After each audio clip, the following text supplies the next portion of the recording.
d'autres noms. Dans l'histoire de notre pays, dans l'histoire de notre vie, dans l'histoire du monde, nous avons de grands noms. Mais ils sont des mortels. Ils sont allés déjà, mais jamais retournés. Mais Jésus, il vient. Il partage avec nous nos douleurs, nos souffrances, nos têtes chargées. Il nous console.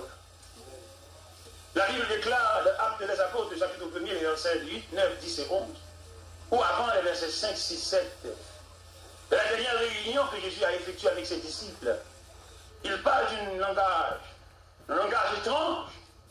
Et l'un des disciples déclare, Seigneur, est-ce en ce temps-là que tu rétabliras le royaume d'Israël?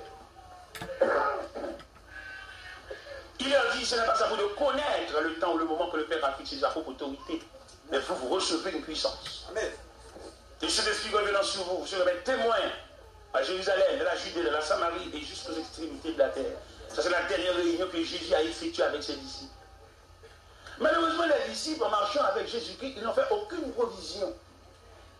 Ils sont satisfaits d'avoir un grand homme de l'histoire. Ils se sont satisfaits de marcher avec un grand homme de l'histoire qui purifie les lépreux, qui multiplie les pains, qui marche sur les eaux, qui arrête la tempête. Mais personnellement, ils n'ont fait aucune provision. Au verset 10 et 11, que Jésus, dans la dernière réunion avec les disciples, il reste suspendu dans l'air. Et en montant, la Bible déclare, nuage l'enveloppait. Et les disciples ne peuvent regarder que les nuages. Mais ils n'ont pas vu le Seigneur. Il est déjà allé, comme c'est déjà dit, comme c'est prévu. Mais la Bible déclare, dans les regards fixés vers le ciel. Parce qu'au moment où ils marchaient avec Jésus-Christ, ils n'ont fait aucune provision. Ils se sont satisfaits d'avoir un grand homme de l'histoire avec eux. Mais ils n'ont pas tiré leurs besoins en cet homme sans égal. Comme c'est la situation des chrétiens d'aujourd'hui, ils se sont fiers de marcher dans une grande assemblée. Ils n'ont pas de relation avec Dieu. Ils se sont satisfaits d'être une diacre, d'être un grand homme dans l'assemblée, un grand homme élevé en dignité. Mais il n'y a aucune provision de Dieu.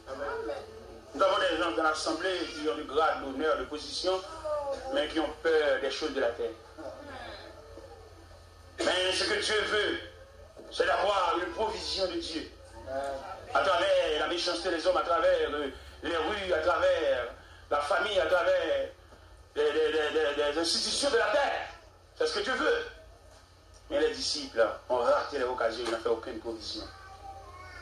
C'est deux hommes vêtus de blanc qui est apparu et dit, homme galiléen, pourquoi arrêtez-vous à regarder le ciel? C'est Jésus qui allait au ciel, revenant de la même manière que vous l'avez vu allant au ciel. Ça veut dire aujourd'hui, avec bien-aimés, nous nous fiers pour le chef en nous, mais qui provision nous fait. Nous fiers pour nous cacher dans l'uniforme. Revêtus, habillés, mais sans Dieu. Nous avons des gens parmi nous qui ont peur même leur ombrage. Parce qu'ils n'ont pas de provision de Dieu. Ils parlent seulement de Dieu. Il y a seulement le nom de Dieu dans leur bouche, que leur gosier. Ils n'ont pas un Dieu personnel. Je vous exhorte ce matin à saisir Dieu. Par le Dieu de ton église, par le Dieu de ta mère, par le Dieu de ton père, par le Dieu de l'incision, par le Dieu du groupe, par le Dieu de la chorale. Mais ton Dieu. Comme ces jeunes hommes allant de mourir, il fait place au Dieu de sa mère.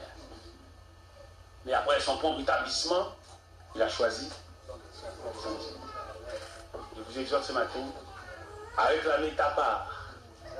Si Dieu représente un melon, on doit diviser ce melon en tranches. Réclame. Réclame ta part. Pour faire la route.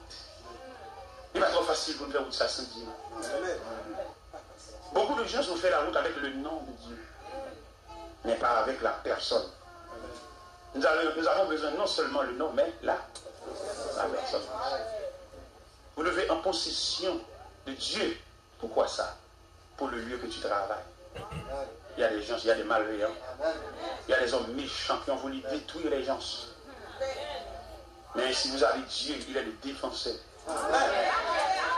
Il dit quelque part dans la Bible, voici, je vous ai donné le pouvoir de marcher sur les serpents, sur les scorpions, sur toute la puissance de l'ennemi. Et rien ne pourra vous nuire. Mais pour rien ne pourra vous nuire, il fallait en possession de Dieu. Pas citer le nom de Dieu dans les versets de la Bible, mais détache le nom de Dieu dans ce verset et ajuste Dieu dans ta vie. Il y a des versets vraiment forts dans la Bible. Quand on arrive à lire le chapitre, quand on arrive sur ce verset, on a foncé. On a prononcé même 2 ou 3 fois ce verset parce qu'il est fort. Mais il reste verset. Il reste verset écrit dans la Bible.